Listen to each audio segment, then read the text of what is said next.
السلام علیکم ورحمۃ اللہ وبرکاتہ۔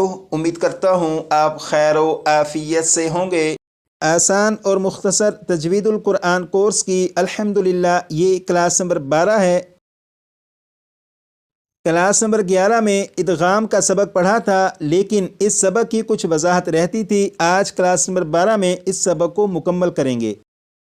یہاں پر لکھا ہے ادغام، اور ادغام کا معنی ہے ملانا۔ ادغام یعنی ملانے سے مراد یہ ہے کہ نون ساکن یا تنوین کے بعد ان 6 حروف میں سے اگر کوئی بھی حرف آ جائے تو نون ساکن یا تنوین کو ان 6 حروف میں سے جو بھی حرف آیا ہوا ہوگا اس حرف میں ادغام کر کے پڑھنا، یعنی ملا کر پڑھنا۔ جیسے ان 6 حروف میں سے یہ یا ہے، اور یہاں پر نون ساکن کے بعد یا ہے۔ جب نون ساکن کے بعد یا ہے تو اس نون ساکن کو اس یا میں ادغام کر کے پڑھیں گے، یعنی نون ساکن کو یا میں ملا کر پڑھیں گے۔ اور نون ساکن کو یا میں ادغام کر کے کس طرح پڑھا جاتا ہے اس کی وضاحت کلاس نمبر 11 میں کی گئی تھی۔ نون ساکن کے بعد یا کے علاوہ بقیہ جو 5 حروف ہیں اگر یہ آ جائیں تو نون ساکن کو ان 5 حروف میں کس طرح ادغام کر کے پڑھیں گے، اب اس کی وضاحت کی طرف چلتے ہیں۔ لیکن اس سے پہلے ان 6 حروف کو یاد کر لیتے ہیں، کیونکہ اگر یہ 6 حروف اچھی طرح یاد ہوں گے تو آج کے سبق کو سمجھنا بہت آسان ہوگا۔ یہاں پر لکھا ہے یا، را، میم، لام، واو، نون۔ 6 مرتبہ پڑھیے گا۔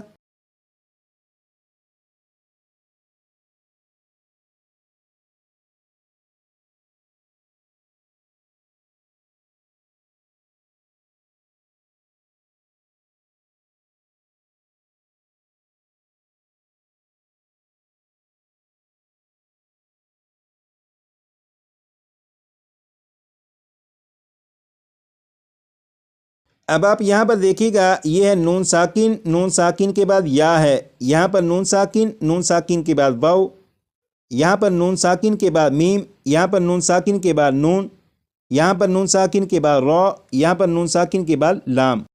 تو حروف یرملون جو 6 ہیں، یا، را، میم، لام، واو، نون، وہ تمام کے تمام یہاں پر ان مثالوں میں نون ساکن کے بعد موجود ہیں۔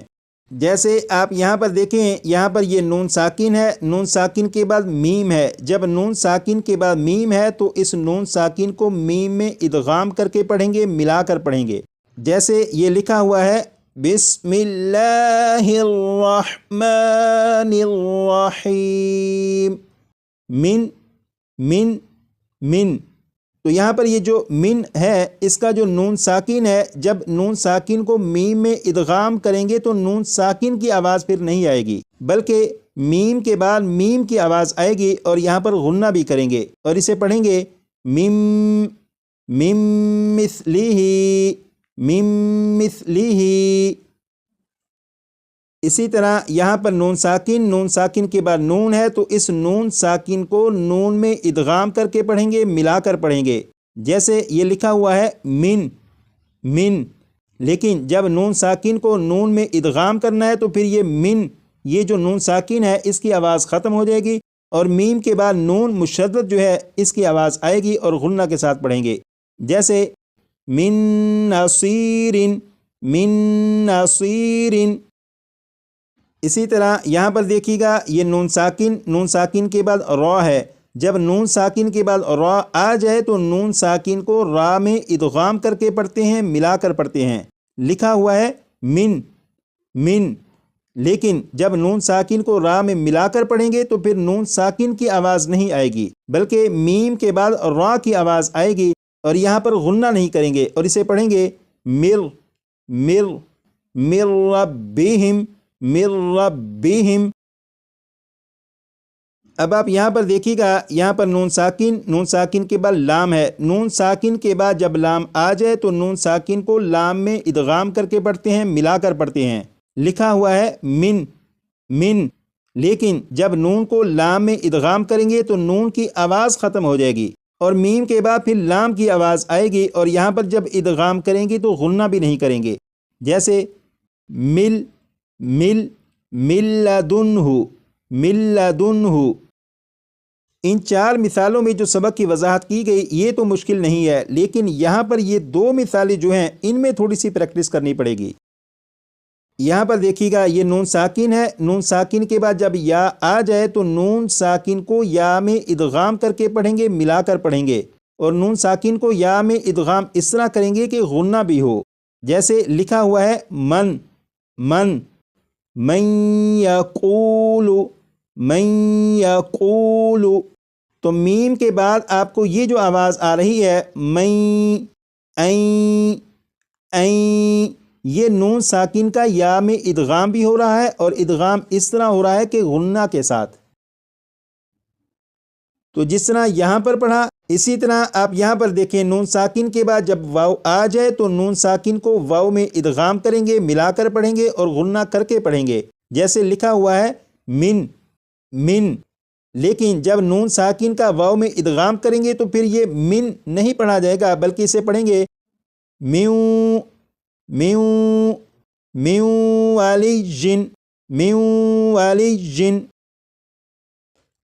نون ساکن کے بعد یا اور نون ساکن کے بعد واو، یہ جو دو مثالیں ہیں ان کی آپ پریکٹس کر لیجئے گا، بقیہ جو ہے یہ مشکل نہیں ہے۔ نون ساکن کے بعد ان 6 حروف میں سے اگر کوئی حرف آ جائے تو نون ساکن کو ادغام کر کے کس طرح پڑھتے ہیں یہ تو آپ کو معلوم ہو چکا، لیکن سوال یہ ہے کہ تنوین کے بعد اگر ان 6 حروف میں سے کوئی بھی حرف آ جائے تو تنوین کو ادغام کر کے کس طرح پڑھیں گے؟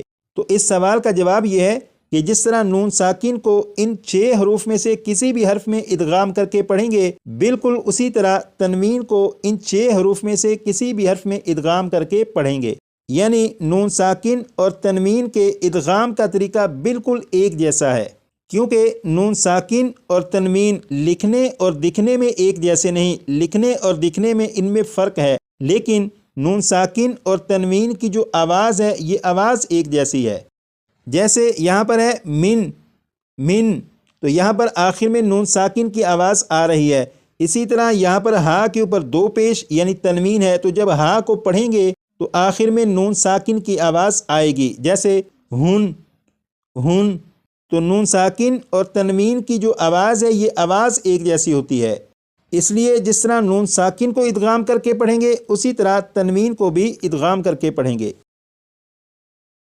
جیسے یہاں پر دیکھیں لکھا ہے کتابن کتابن، یہاں پر با کے اوپر 2 زبر یعنی با کے اوپر تنوین ہے، تو تنوین کو جب پڑھیں گے تو آخر میں نون ساکن کی آواز آئے گی بن بن، تنوین کے بعد یہاں پر یا ہے، جب تنوین کے بعد یا ہے تو تنوین کا یا میں ادغام کریں گے، جب تنوین کا یا میں ادغام ہوگا تو درمیان میں جو نون ساکن کی آواز آ رہی ہوگی وہ پھر اس طرح سے آواز نہیں آئے گی بن، بلکہ وہ آواز اس طرح ہوگی بین بین کتابن یلقاہ۔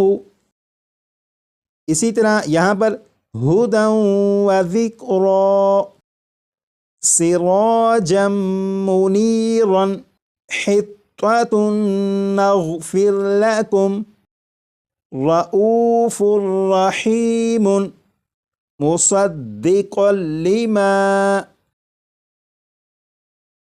نون ساکن اور تنوین کے ادغام کے بارے میں تو آپ کو معلوم ہو چکا، اب یہ جو سبق لکھا ہے اس کی وضاحت کر کے کلاس کا اختتام کرتے ہیں۔ نون ساکن یا تنوین کے بعد حروف یرملون میں سے کوئی حرف آ جائے تو ادغام ہوگا را اور لام میں بغیر غنہ کے اور باقی 4 حروف میں غنہ کے ساتھ۔ اس کا مطلب یہ ہے کہ اگر نون ساکن کے بعد ان 6 حروف میں سے کوئی بھی حرف آ جائے تو را اور لام میں جب نون ساکن کا ادغام کریں گے تو غنہ نہیں کریں گے، لیکن بقیہ جو 4 حروف ہیں جیسے یا میم واو نون، جب ان 4 حروف میں نون ساکن کا ادغام کریں گے تو غنہ بھی کریں گے۔ اسی طرح تنوین کے بعد اگر ان 6 حروف میں سے کوئی بھی حرف آ جائے تو را اور لام میں جب تنوین کا ادغام کریں گے تو غنہ نہیں کریں گے، لیکن بقیہ جو 4 حروف ہیں یا میم واو نون، جب تنوین کا ان 4 حروف میں ادغام ہوگا تو غنہ بھی کریں گے۔ امید کرتا ہوں کہ آج کی کلاس میں جو سبق پڑھایا گیا آپ کو اس سبق کی سمجھ آ چکی ہوگی۔ آپ صرف اتنا کر دیجیے گا کہ اس سبق کو 25 سے 30 مرتبہ پڑھ دیجیے گا تاکہ یہ بھی آپ کو اچھی طرح یاد ہو جائے۔ آج کے لیے اتنا ہی، مزید کلاس نمبر 13 میں اپنا خیال رکھیے گا، دعا میں یاد رکھیے گا۔